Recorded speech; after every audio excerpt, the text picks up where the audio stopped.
Okay, everybody. Welcome to the latest episode of All2ReelToo.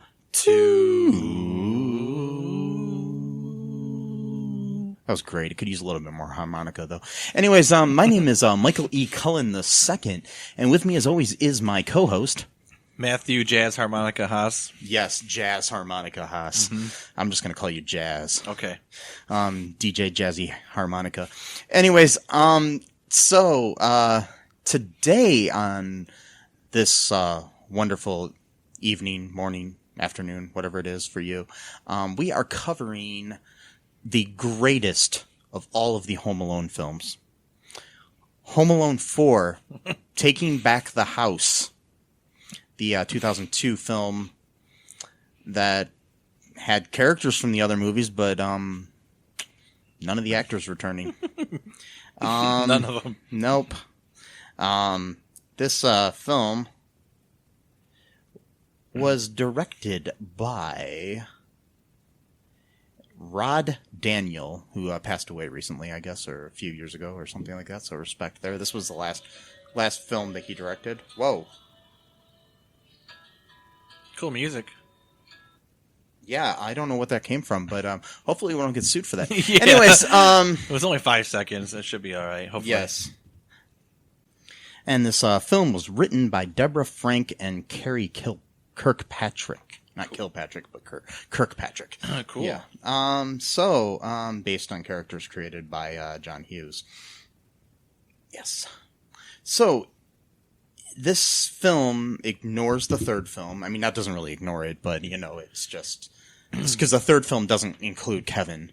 It's a different kid, right? Yeah, it's a different character. Okay. And anyways, this one, they have different actors playing the characters. This was made and originally aired on November 3rd, 2002 on the Fox network. So, it's the fourth film in the Home Alone series. But the third to include Kevin McCallister and his family, minus a couple of the kids, and different things like that. Yeah. Lots of different things. Different actors and everything. Different personalities to all the characters. Yeah, the film brings several of the main characters back from the first two films, including Kevin, like I said. This time he's played by the actor Mike Weinberg. And it revolves around him trying to defend his stepmother's technologically advanced house. Yeah. Smart home, or whatever you want to call it. 2002 is pretty... His not his stepmother, but his future stepmother, I should say, because it's right. It's the soon-to-be fiancee to his dad, who is now split with his mom. When we begin. And he's trying to protect it from Marv, who was played by Daniel Stern in the first film. Now played by French Inspector Gadget 2 Stewart. Yep, that was a doozy. That was a great movie. Yes. Yep. Yes, I love French Stewart, but... Me too. Yeah. But sometimes it's sad to see someone have to take on, shall I say, humiliating roles, even though he's much better for it. But, you gotta do what you gotta do, right? Yes. It sucks, but... And this time around, his buddy Harry, who was played by Joe Pesci in the original film, is no longer with us. We don't find out if he's dead, gone, in jail. Forgotten, abducted by aliens, whatever. I don't know where he is. Anyways, they might as well have done that for this movie. It's so far-fetched. Uh-huh. I mean... And his partner is now his wife, Vera, played by the beautiful Missi Pyle. Not her best performance. Not a bad performance. Not French's best performance. Not a bad performance either. But I mean, you work with what you got. I mean, yeah, they're probably the two best actors in this movie. Yeah. I mean, I would say in certain ways. I mean, if you're given, no, I'm not gonna say it. I'll just put it more nicely. You work with what you got, So if you don't got the greatest script of all time, you're gonna have to somehow make it work. So make it work, as Tim Gunn would say. Anyways, yeah.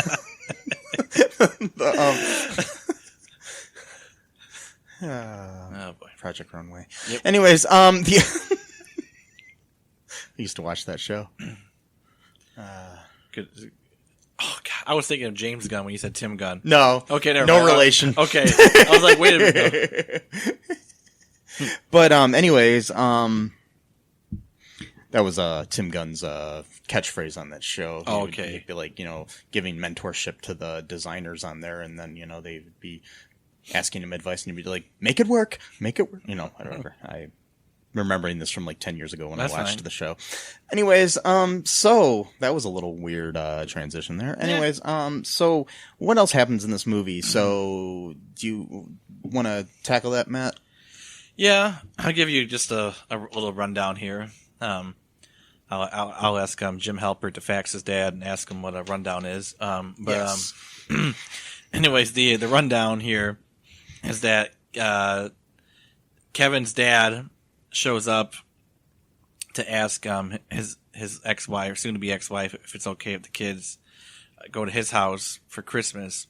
By the way, the dad's played by the actor from Chicago PD, who's like the chief or whatever, the guy with the raspy voice. I forgot his name, but that's the dad. So Jason Beghe, Beghe, however you pronounce that. Okay, yeah, he plays Peter McCallister. That guy, yeah. So he asks, and she says, "Well, you'll have to ask the kids," and they all kind of refuse because the mom is shooting them shadows at them, to make sure that they say no because he has to prove their loyalty, that they love her. So she's already playing the soon to be divorced parent of if you love me you'll hate your other parent type of thing. So good psychological health we got going on already starting this film. So they all say no. Dad walks away kind of like, oh, whatever. And then mom goes out either on a date or just has to go out or whatever, and has Kevin's older brother babysit him. By the way, Kevin's older brother de-aged from the first two movies here because he was about 16. Go watch the first one. He's about 16 I know, years old. It seems like it. I don't know. It's hard to say. And they eliminated two of the siblings. Oh, he had more? How many siblings did he have in the first movie? In the first movie, he had two sisters and two brothers. Okay. Yeah. I didn't remember. All right. So, yeah. So two of them. They eliminated one of the sisters and one of the brothers. Okay. So, yeah. So we don't know what happened to him. So it might just be that they combined the two brothers into Buzz. Okay. Yeah, made him like a composite character. Yes. Okay. So that's happened. So he de-aged or he became fused with another person, and then they formed their own little hybrid being.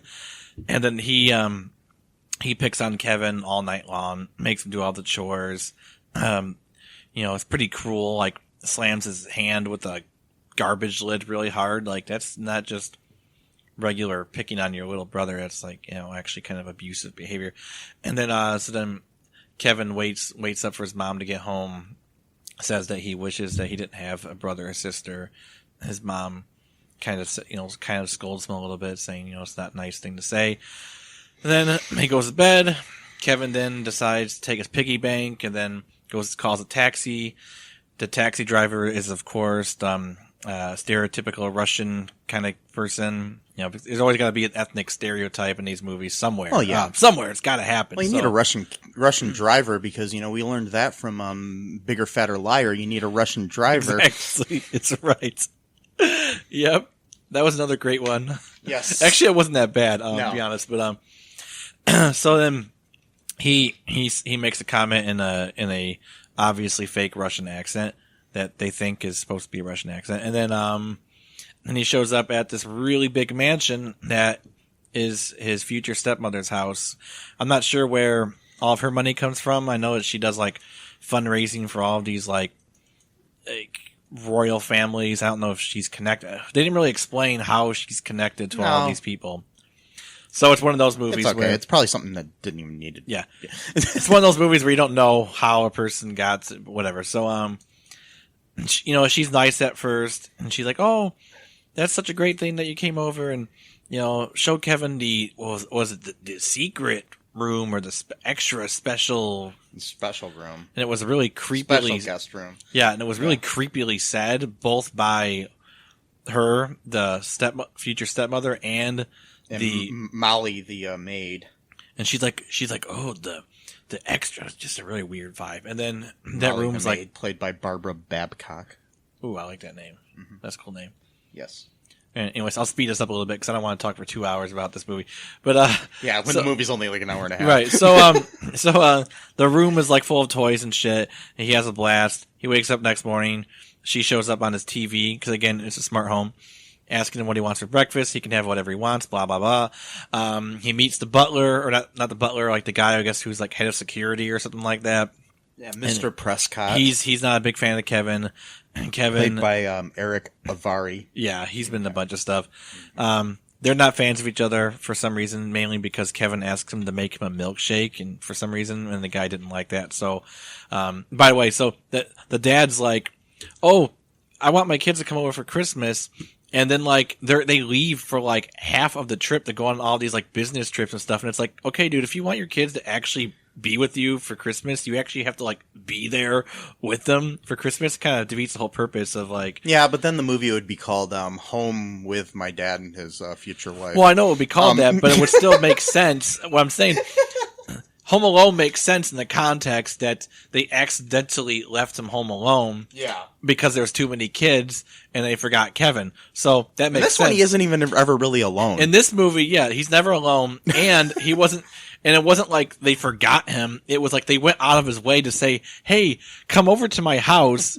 Oh, now that you came over to my house, we got to get going. Have fun though. There's cool stuff here." Like, what? Like, it's just kind of a weird, I don't know. And then, like 3 times throughout the movie, they gotta leave on some fundraising trip or whatever type of thing, or they gotta meet the royal family of. They're bringing over a royal family of some country and a prince. And by the way, the plan of Marv and his wife is to steal the prince, and then you ransom him or something, I guess, for money. And how they know about this? Oh yeah, that's explained later. Okay, that's right. We figured out this. Getting ahead of ourselves. I am. There. Shall I continue? Yeah, you can continue if you want. I don't really want to, but but we'll get through this. So, so Marv is an idiot, but he's like the leader now because something happened to Harry. No one knows what. Probably got killed. I don't know. And then so then Marv is trying to be the boss, but doesn't know how to be. So he's like an idiot boss, and then he's always like being all goofy, all Marv-like, but also all French Stewarty or whatever. And then just like, with, Inspector Gadget 2 or whatever. Yes. God. So, the first thing happens is that Kevin goes into the living quarters of Mr. Prescott and is checking out like all of his cool security cam footage stuff. Guy yells at him, tells him to leave. He leaves the room. Mr. Prescott somehow goes missing, doesn't show up for a long time. Burglars come in. It's Marv and Vera, and Kevin's trying to call Mr. Prescott. Nowhere to be found. Doesn't help him out. Whatever. So then Kevin, true to form, does all of his little weird tricks to stop them. Because they're called the Wet Bandits, he thought it would be funny to flood the house, to try to flood them out of the house as a sort of callback, like saying, "Hey, I know who you are, so I'm going to use your own little trick here to then get you out of the house." But he floods the entire house, but also like shoots them with like really high pressured water that I don't think any shower would actually ever have, because that would could kill you. So yeah. But the logic in this film makes no sense. It doesn't. So he shoots the physics and everything. It does. None of it makes sense. No. So, and also there's a lot of really dumb handheld camera shots that drive me crazy. I hate these shots. I don't know. Like I was telling cinematography is just cheap. Yeah. Like I was telling Mike about jazz harmonica. I hate jazz harmonica, and I hate these little handheld shots. There's something really disorienting. But I thought you changed your name to jazz harmonica. I did, but I hate it. But I changed it. So you're trying to say you hate yourself? I'm confused. No, I hate my name that I changed it to. Yeah. Well, you can change it to something else if you want. No, I'll let you, man. Fine. You can. Well, I don't need your permission to change my name. But I'm in charge of name changing in the world of All2ReelToo. Okay, well then that's just a new made up rule, but yeah, okay. It's the rule, man. All right, I'll change it to DoNationRewards.com. That's my middle name. Why don't we just call you Matthew Allen Haas? Okay. All right. Okay. Anyways, so then in the movie, they okay. What happens next? I mean, I'm do you want to take a break? Just 1 second. Yeah, go ahead. Let's do it. Yeah, let's take a break from a word from our sponsors for some products and or services, or I don't know, another podcast or whatever, something that's better than trying to talk about this movie for a minute. Sure. Go products. Yep. Go. Hello, I'm Tom. And I'm Brian, Hosts of Be Hero Fights. home of the greatest debates of our time. We tackle the tough topics such as Fortnite versus Call of Duty. McDonald's versus Burger King. John Wick versus... Wait, is that really fair? Nevertheless, join us weekly on Spotify, Apple, Google, and pretty much anywhere you can find podcasts. And hear the madness ensue. And as always, fight on. Hey folks, this is Michael E. Cullen II from the podcast that you're listening to right now, along with Matthew Haas. We just wanted to tell you about our great podcast called Super. It's called All Too Real. And on that show, what do we do, Matt? We watch biopics, and then we talk about whether or not the movie matched up with the real story or not. So it was a lot more exciting than that, though. Yeah. So we analyze the real story and the real story. Get it? Real. Yeah, they're spelled differently, folks. You can guess which one I said which way. Anyways, so sometimes we have a guest, sometimes we don't. But we talk about great movies like Shattered Glass and The Social Network and Futile and Stupid Gesture, among others. Those are some of the ones that we've covered so far, and we're going to cover a lot more. So please subscribe on Stitcher, Apple Podcasts, Google Podcasts, wherever you find your great, fun podcasts. And be sure to share it with your friends. Do it. And make sure you're not afraid to get all too real. Bye-bye. Okay, and we're back and refreshed. I had some Mountain Dew. Yeah, man. Yes. And if you would like to sponsor us, Mountain Dew, you can contact me personally, and I will be your poster boy. Yes, your poster boy for Mountain Dew. Yeah. My name is Michael E. Cullen II. You can contact me at mike@cullenpark.com, and I will be your poster boy. And I can do music for you. Yes. So what we'll do, it's a combined effort. I'll just stand there on the poster and in the ads. I won't say anything or do anything. Or I might do something, DEW. But, Matt will play music. Yeah. And I'll just stand there with a bottle of Mountain Dew. Hell, we'll even do that for like half the price that you would pay somebody like Tom Cruise. Half. I mean, that's not asking for that's a reasonable amount. I mean, yeah. How much would you charge? How much did Tom Cruise charge? Probably like $20 million. We'll take a cool $10 million. Yeah, it's not a big deal. That's not much at all. We'll do it for that. Hell, I'll do it for $5 million, and Matt will do it for $5 million. So there you go. So then it's $10 million. Wait. Okay, so back to the Home Alone 4. Yep. Greatest movie of all time. So you need to get out more. Yep. No. That's all they have in my cellar. So yes. You live in a cellar? I don't know. Is it a wine cellar? Yes, in a wine cellar. We'll get back to that. Come back to that. Oh, gosh. So what happens next in this beautiful film? So he floods the house, like the entire house, and Mr. Prescott still nowhere to be found. His dad and his future stepmother come home, and then she screams as soon as she steps in the water, and then he tries to tell them what happened, that there are burglars, and like total normal parents, they just don't believe him. Like, they're just like, nope, there's no burglars here. You're lying.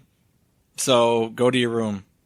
Like, okay. And then he says, because kids make that up all the time. Yeah, man. And it's not like Kevin hasn't encountered burglars twice with the same person. Mm-hmm. And he explained it was the same person. Yep. But in this canon, though, it's implied that he never told his dad about Harry and Marv, which is kind of strange. So you've experienced these people twice now in 2 different cities, and you never thought to tell your own dad that situation. Okay. Well, we all keep things from our parents, I guess, but yeah, like all those times that people rob our houses. Yeah. Yeah. Totally. I wouldn't. I mean, I don't know. Like that time when I swore that someone entered my bedroom, and then no one did believe me, but I was like, oh, I'm going to keep that to myself. No, I told them straight away. Some dude in a hoodie, which looked very much like a neighbor that lived across the street from me, just happened to be moseying about, not sure if that's a word, but moseying, how's that word go? Moseying? Is that maybe? I don't know. Just walking around. And then he saw me wake up, and then he just kind of did like this little like shifty like almost like a person, like almost like a person like Marv would just kind of like scooch back, like, ooh. Was he just watching you sleep? No. It was like I woke up as soon as the door opened. Oh, okay. And then I saw it because I'm a really light sleeper when it comes to hearing my door being unlocked or just opened. Like other things, like I can sleep through, but I hear that little tiny jiggle, and then it wakes me up. So I heard that. I saw this dude in a hoodie, like a black hoodie, just standing there for a second, and I just kind of like wiped my eyes, like, oh, hello, whatever, and then like the person just like kind of shimmied out, like almost like you're dreaming type of thing. Like that's literally what the person did, which kind of made me laugh almost, because like this is the most hilarious thing ever. like the dude is literally trying to make me like you're just dreaming, man. Like oh my god. And then and I know it was someone, because later on I saw someone. And then you're like, this isn't a dream, because there's not a sexy woman with Abraham Lincoln's head here. So why? Exactly. Come on. That's what everybody has in dreams. Right? I mean, for me, it's George Washington's head, but whatever. Yeah, gotcha. Yeah. And Donald Trump's hair. So Yeah. Anyway, I don't know. It's weird. But, okay.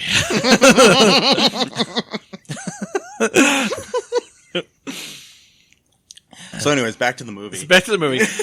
They don't believe him, and then his dad is like, I know why you're doing this. The divorce is struggling. It's a struggle with you, and it's a hard transition. I understand, but you don't have to. You don't have to act out or whatever. Okay, a few problems with that.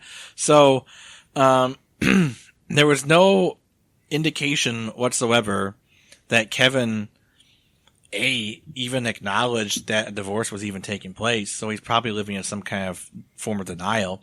Or B, even if he did, he didn't show any kind of animosity or hostility towards his future stepmother. In fact, he liked her. He was quite happy to see her. Yeah. So it would be very strange that within a 12-hour period of time, he would go from being as accepting of the new situation as he was to pulling some kind of stunt of flooding the entire mansion just to get attention.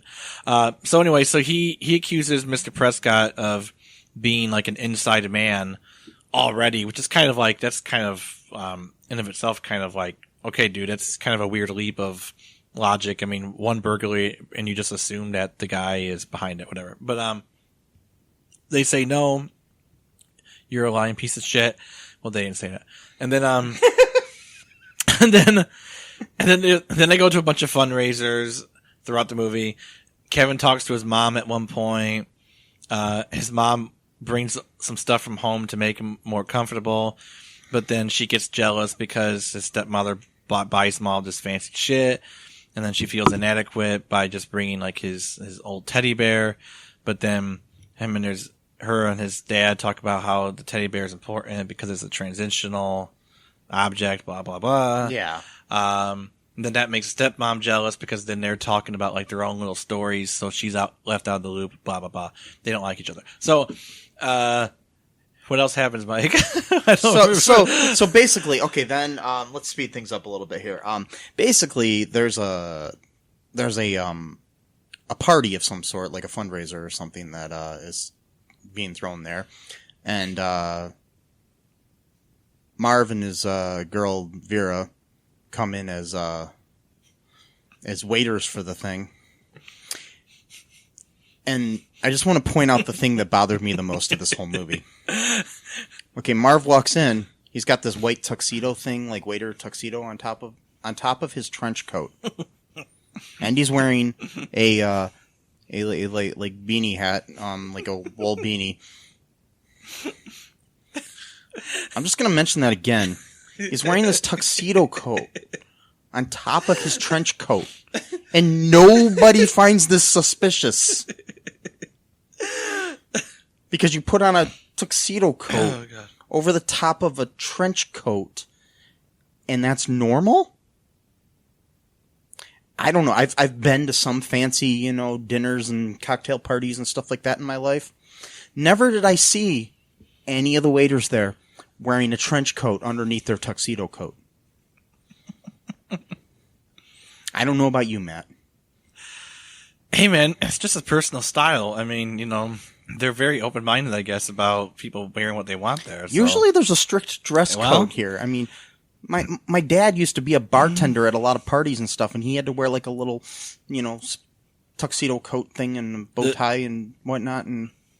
I don't know. This is a very strange stepmother here. She's very rigid about some rules, and other rules doesn't matter. So, she wasn't there at that night, so maybe she didn't have any oversight over what people wore.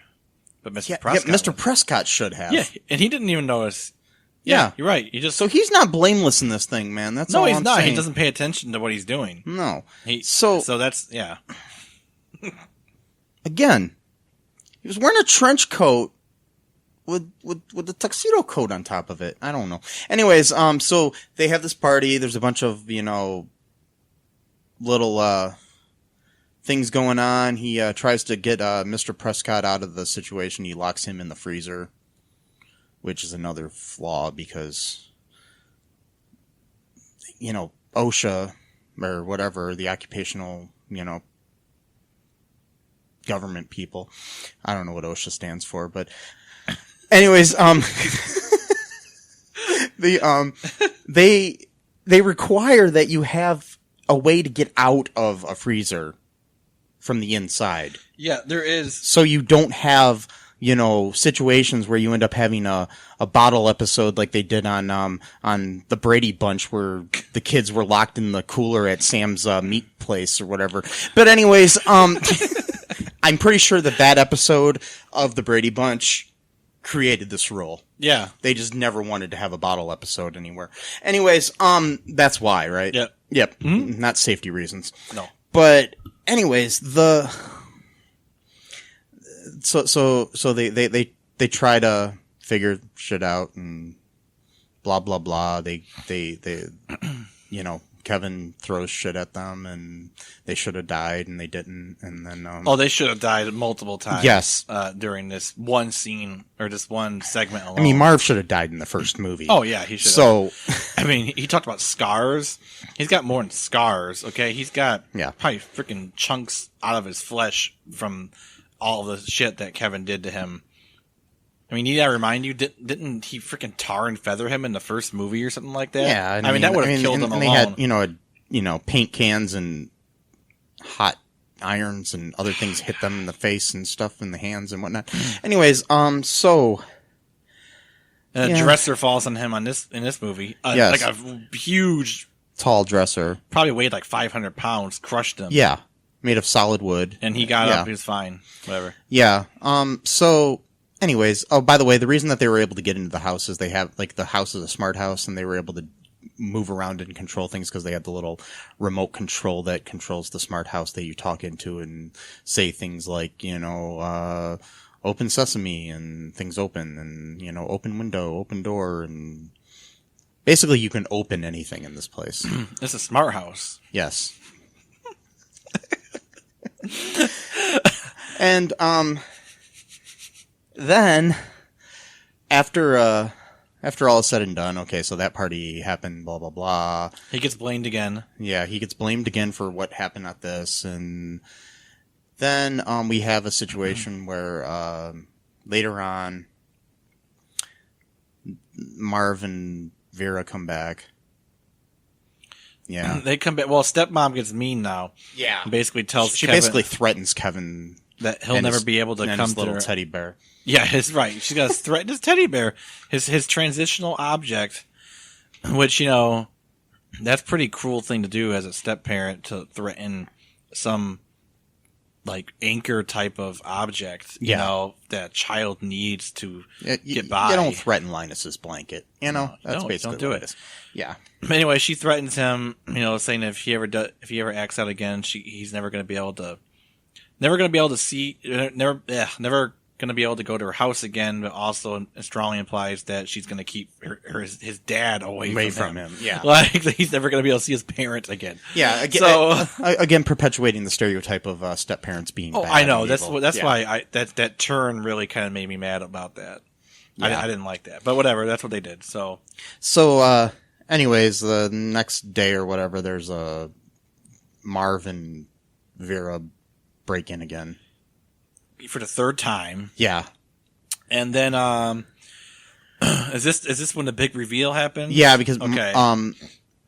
Kevin locks Prescott in the wine cellar because he thinks Prescott's in on the thing, and then he goes and tells Molly, the maid, that I eliminated the inside man, and she says, "No, you didn't, because I'm the inside man," or whatever. She doesn't say it like that, but that's basically it. No, she's got a stereotypical Irish accent. Too. Yeah. She's a nice old Irish lady, but not really, Nice old Irish lady. Anyways, yes, but she's more like, somebody that's part of the IRA or something, or the, anyways, what? Wow. Or the other, what's the other one? The N something. Anyways, the other side, the ones that were the parliamentary people that were trying to. Anyways, I just watched a documentary about all that, so I kind of got all that fresh in my head. Anyways, we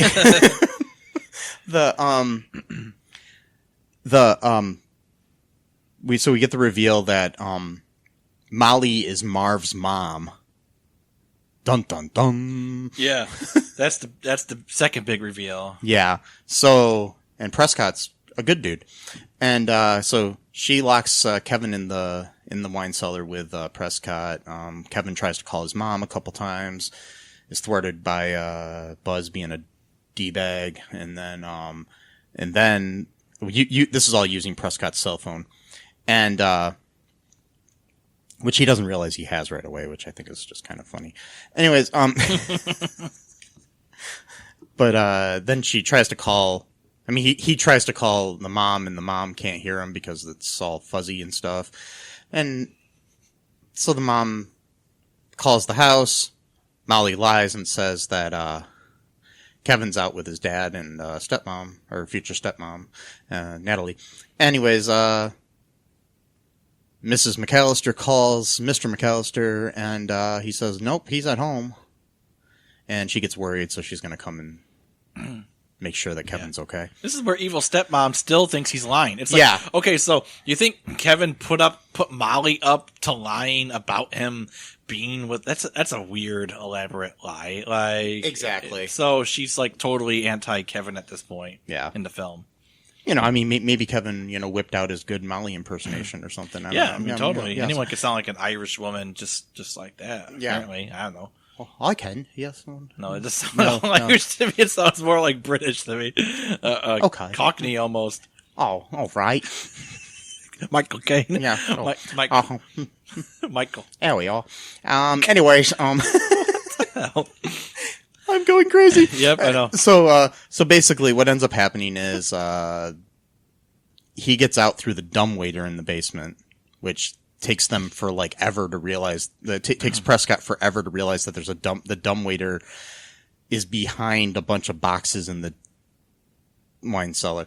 Anyways, so he gets up into the dumbwaiter, gets out there, and then he basically, should have killed all of the people several times, but somehow they survive every time that he hits them with things and does all of his Kevin McCallister type of shit that you see in all the movies.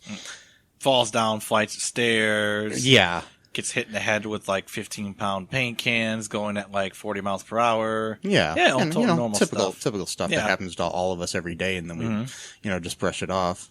It's just like stubbing a toe. It's not that bad. Anyways,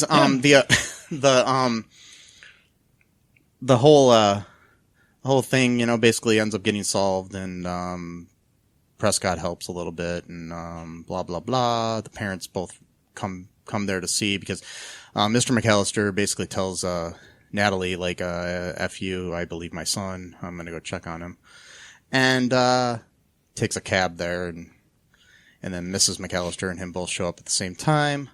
They both go in there. Marv and Vera are about to run out the back door, and my favorite. Kevin's brother and sister go around the back, and they trip them, and then they go flying like they're fucking Superman into the bushes. Yeah, so instead of getting tripped, instead of falling down for getting tripped, they actually defy gravity and go further upward. Yes. Which is interesting. Yeah, and then land in some bushes, and then the kids sit on them until the cops come or whatever, and then the prince and the queen come to the place with Natalie, and because they were picking them up at the airport, and Mr. and Mrs. McCallister decide that they want to get back together, and that basically Mr. McCallister was just infatuated, as he says, with Natalie. Basically just says that he was he a nice confused flame. He confused infatuation with love. So basically he was just screwing her, and he got enough. He thought it was love, and now he's going to get back together with his wife, who's going to just readily take him back after he was screwing some random rich chick. Yeah. Anyways, it's normal. Yeah, because that's how life works. Yep. And the McCallister's reality, it does. And so they invite the prince to come over and hang out with them, because, that's normal too, secure, right? And yeah, that's secure. Just have a prince royal family just hang out in some random normal house with no security, nothing, just hang out. Yeah. Yeah. So, I don't know. Anyways. And then, the credits roll and everybody's happy. Oh, the stepmom cried because the Prescott quit. Oh, yeah. Prescott quit. Molly got arrested. So she had nobody to. Now she has nobody in her life. She's just all alone. All alone on Christmas. Yep. That's a great ending to a story. Yes. It was happy. Alone in her mansion by herself with a bunch of wine in the cellar. She probably got drunk and ended up alcohol poisoning and leaving Las Vegas in herself. Yeah. And, anyways, so we're gonna take a break here right now. And when we come back, we're gonna talk about some trivia about this film and read some reviews from some people on the Internet Movie Database. All right. But here's some products and or services. Hi, folks. This is Michael Lee Cullen II from the podcast that you're listening to right now, along with Manager Matthew Haas. You got promoted? Yes. Damn it. Okay, anyways, folks, do you like the show Superstore? I don't know. I asked the folks and nobody's answering me. Because they're not here. Oh, but we love damn it. Yeah, we love it, though. Okay, folks, if you like it as much as we do, you're really going to like the Super Story podcast, which is a podcast where Matthew and I go episode by episode and give our little opinions and thoughts on it. Sometimes we have guests, sometimes we don't. Just depends on how we're feeling. Yeah. And, so if you like this podcast and like our little crazy banter, then you should definitely check this out. Or I might get sad. And when I get sad, it gets pretty sad. Yeah, so I can't deal with him when he's sad. Yeah, no one can really. So yeah. So check out Super Story Podcast right here where you get this podcast, Super Story Podcast. Do you have dreams that you want to achieve but are scared to do so due to self-doubt, fear, and other people's criticism? I have just what you need. You need a dose of the Living the Dream with Curveball podcast, where I interview guests that will motivate and inspire you to stop at nothing to achieve your dreams. And always remember, if you believe, you can achieve.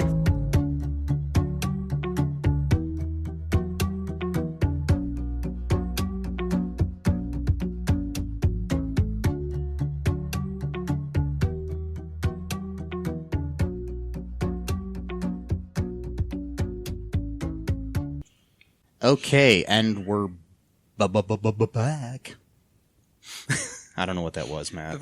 Back. Back from break. Anyways,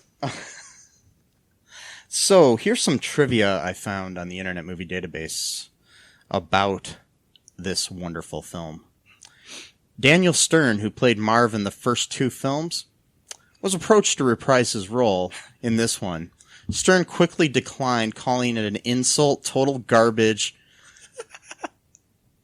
And on the other hand, Joe Pesci wasn't offered to reprise his role as Harry.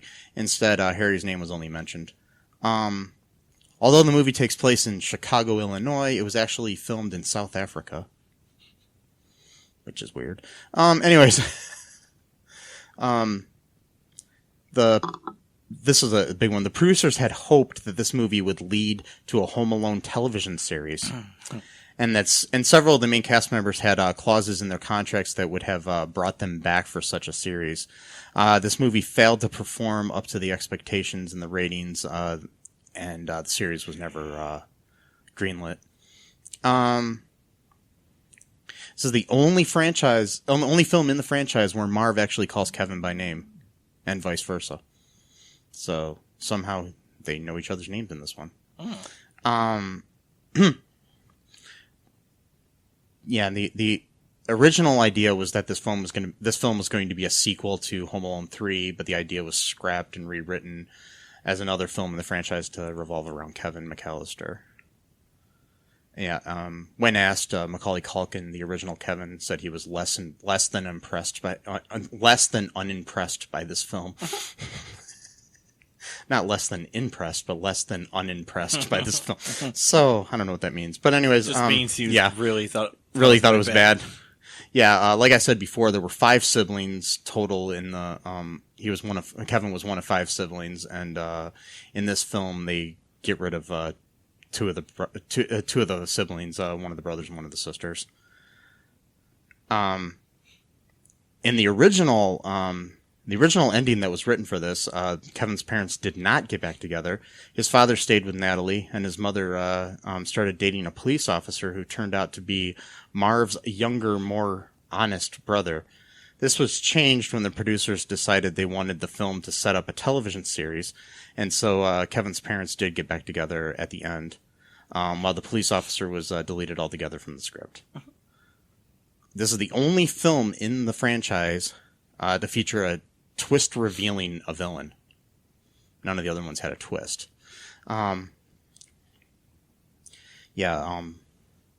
Despite the title, Kevin is not home alone, but in the care of his siblings in the one part, and then he's in the care of other people. He's never really alone. He's never alone, no. Yeah. In the previous films that involve Kevin, he and his family are very wealthy and live in a much larger house, though in this film they are middle class.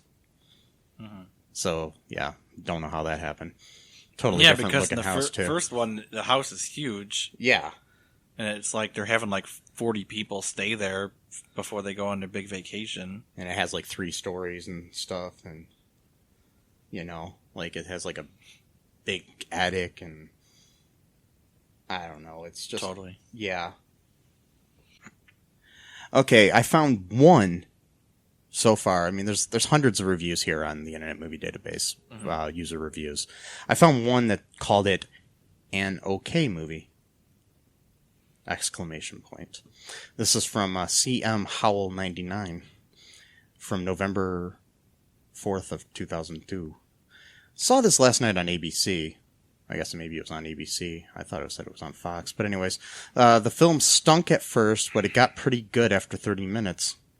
In this film, I think Kevin is younger than what he was in Home Alone and Home Alone 2, Lost in New York.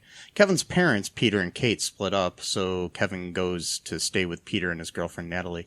Then two burglars come along. One of them is Harry. No, it's not. It's Marv. My God. And it says Harry isn't voiced by Joe Pesci, instead is voiced by French Stewart. So is this an animated film? I didn't know that. What? Wow. Peter and Natalie think that Kevin is pulling something, and Kevin gets in trouble. Blah blah blah. So, anyways, yeah, this is a bad review. I'm not even going to read it. It's not even funny to read. It's so full of errors and everything. But they give it an 8 out of 10. Oh, that explains why they haven't even seen the movie, apparently. Or they didn't understand it. Or they're on drugs. They think it's an animated film. Honestly, I would have thought that he was Harry instead of Marv, too, because he looked more like Harry. I know, but they kept calling him Marv throughout the whole movie, though. Yeah. So I could understand at first thinking it's him, but... I mean, at first I thought he was French Stewart. Anyways, Wow. Oh, God. Okay, I'm going to read one here that's a bad review, a 2 out of 10 here for the movie. Okay. They even gave it 2. Wow, okay. This is from Pixar 01. Is that you, John Lasseter? That's the No, name. anyways, Yeah. It was a review from June 19th, 2009. Wow, I love this movie! Exclamation point, exclamation point, exclamation point. Not! Exclamation point. This is the worst movie I have ever seen in the past 15 years. I remember watching this movie 5 or 6 years ago with my parents, and I never thought there could be a more bad acting film. Okay, that's grammatically weird. Anyways, I have been attending drama classes for about 2 years, and I know that I'm not a very good actor. However, I now know that these individuals could not get any worse in acting. Even though I hate this film, I don't think there is anything wrong with the first Home Alone 1 and 2 movies. I recommend you do not watch this film. Keep in mind that this is a disgrace to the movie industry. Okay. So that's one of the little, I don't feel like reading any of the more bazillion bad reviews. There's a lot better ones I probably could read. Just go to the Internet Movie Database if you have any thoughts of watching this movie. Yeah. And, read those reviews.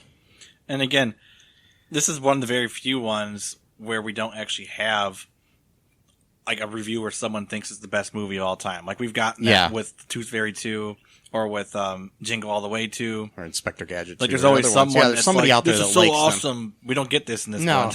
So no, maybe they just needed to add like Larry the Cable Guy. Yep. That would be the greatest movie ever. Oh yes. Larry the Cable Guy and French Stewart in a movie together. And it's a direct-to-video sequel. I'm thinking like I don't know, Rush Hour 4. Oh God. No. Just make it Home Alone 5 and then Larry the Cable Guy plays Kevin as an adult. And he's Home Alone. Oh God, no. Oh, that'd be a great movie. I'd watch it. Anyways, Matt, would you recommend this movie to anyone? No. Even your worst enemy?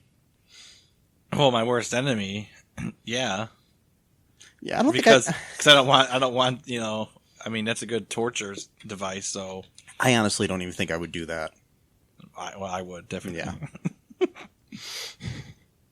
I'm not that inhumane. Anyways, yeah. Anything else, Matt, before we close up shop here? No. Is that how you felt about the movie? That little sigh you just gave? Yeah, I'm just... Yeah. So, people, yeah. be sure to tune in next time. Yeah. And, we'll torture you again. Whoa. No, we won't. We will not torture you. We'll prevent you from torture by reviewing great direct-to-video sequels. We're hoping to do Time Cop 2 at some point. Yes. And that would be a good one. Yes, we might do that. Or maybe we'll find a good direct-to-video sequel eventually. I'm hoping. I mean, we found decent ones. Yeah, a few of the ones we saw, like Bigger, Fatter, Liar was okay. Yeah. What was the American other one? Pie Bandcamp wasn't bad. That was funny. Honey, We Shrunk Ourselves was not horrible. It just wasn't good. It got bad near the end, Yeah. sort of, especially with that giant tiki statue. Yeah. That one ruined it for me right there. What was the other one that was not Kindergarten Cop 2 was okay. Yeah. With the Twix fascination for some reason. Yes. And then, by the way, Twix, if you'd like to sponsor yes, us, you can contact us. Anyways, so I guess that'll be it for today. Talk to you later, folks. Bye. Thanks for listening Bye. to All2ReelToo Podcast, a Cullen Park production. Produced and edited by Michael E. Cullen II. Music by Matthew Hawes. Subscribe and share the show. Visit us at cullenpark.com.